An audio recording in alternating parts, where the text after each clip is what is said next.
Jennifer, I can't thank you enough for being on the CEO Global Network podcast with us. It's great to see you again, and I really appreciate you taking the time to be with us.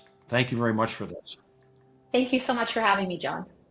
And just for everybody listening and watching, Jennifer is the managing partner of Watson Investments and is really knowledgeable in this area. And so, Jennifer, I'm really looking forward to your answers to our questions and to our conversation today. First question, and let's focus in on strategic wealth for strategic leaders, how CEOs can best manage their money. How important is that for all of us? So how should CEOs structure their wealth, their wealth strategy, to align it with their broader business and personal vision? Yes, that's such a good question. I mean, business owners, we're so structured in our thoughts. We have our vision. We create our one-page strategic plans for our business. We help and make sure our A team players are helping us contribute to that. Well, the same should be true for your personal finances. So you should have an idea, at least today, what your vision is. Your vision might change or evolve over time, and that's fine. But you should have this idea and you should be communicating it with your wealth manager. And then you need to be investing with that vision in mind. It really should be not just the investment piece, but really everything else that goes around with it. So you want to be looking at tax planning, estate planning, now and in the future, planning for retirement one day. But then, especially as a business owner, you need to also be planning for the unknowns of your business. Do you want to be reinvesting money into another company that you're going to be purchasing? Communicate that to your advisor within the holding company. Then what you would do is, instead of investing it all for the longer term future, maybe you hold some back and you're still investing, but you're investing with that potential that it might get reinvested back into your operating company at some point in time. Great point, Jennifer. Thank you for that. What key components, and you mentioned a couple, but any other key components that make up an effective wealth strategy for CEOs, and how does it support their long-term goals? Yeah, so we need to have a plan in place before you do any investing. So once you have that plan, you're looking at, some of the near term and then the long-term goals and visions. And again, things evolve and change, but at least we have something in place now. Then your investment advisor should be executing all investment strategies based on that vision. And then to best execute, you really do need to be having all these other components that are constantly being looked at. You need that point guard, really, that one person that's connecting the dots. CEOs or presidents of companies, we connect all the dots for the organization. So who's your one connector for the wealth strategy? People are so busy. We're so driven in driving our businesses forward, and that consumes us. And then we have our family life beyond that. So really making sure then you have a good team that you can trust, that understands the vision and can execute on your behalf is going to be a huge key factor for success. Huge factor, absolutely. And what are the most common mistakes, Jennifer, that you see CEOs making when they manage their wealth, and how can they avoid them best? So there's a few things there.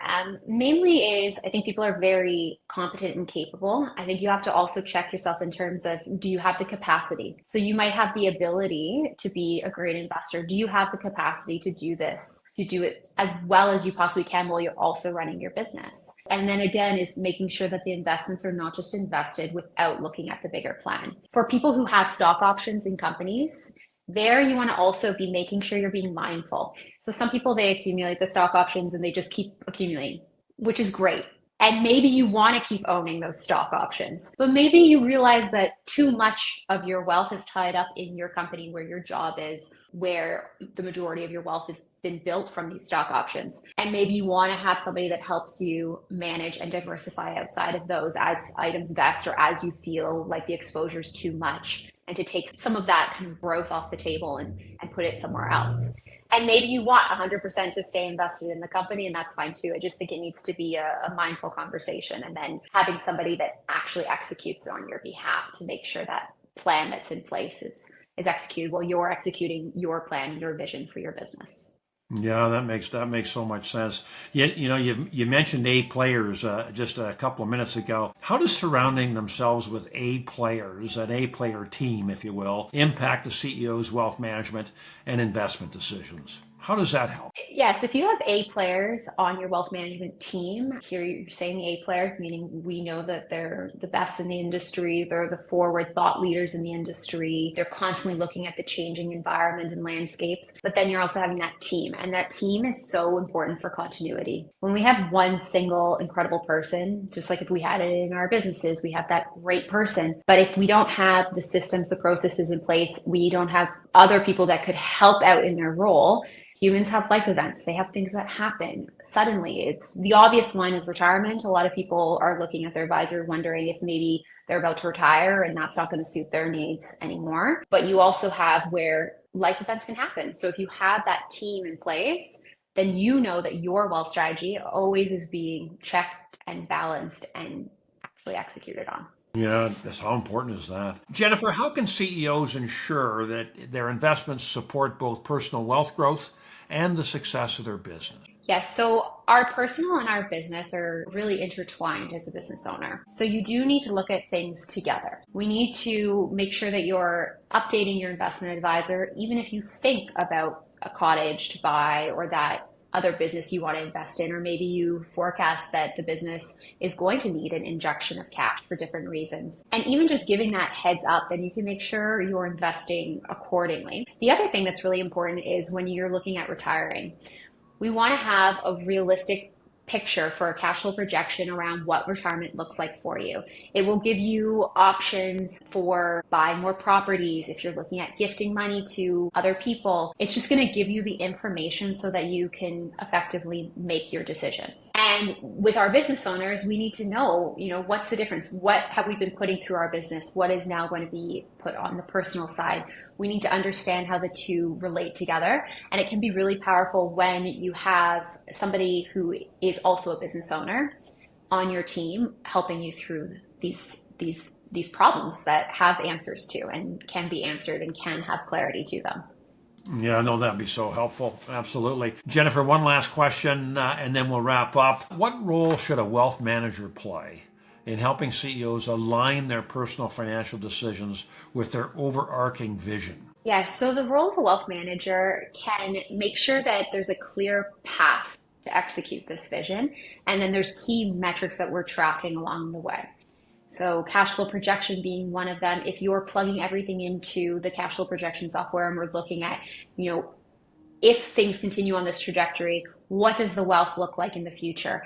It gives you vision into the future, which helps us then, of course, make decisions now.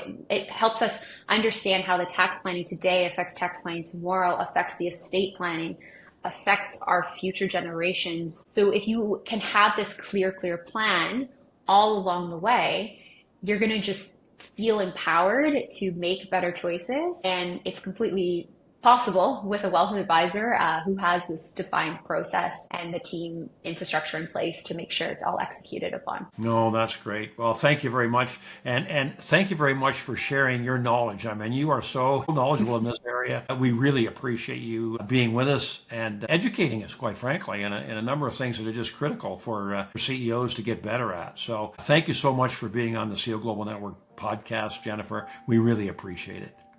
Thank you so much. And thank you to CEO Global Network, who has coached me and educated me and been able to help me grow my business. Oh, thank you so much for that. It's great to have you with us. Great to have you with us. Bye now.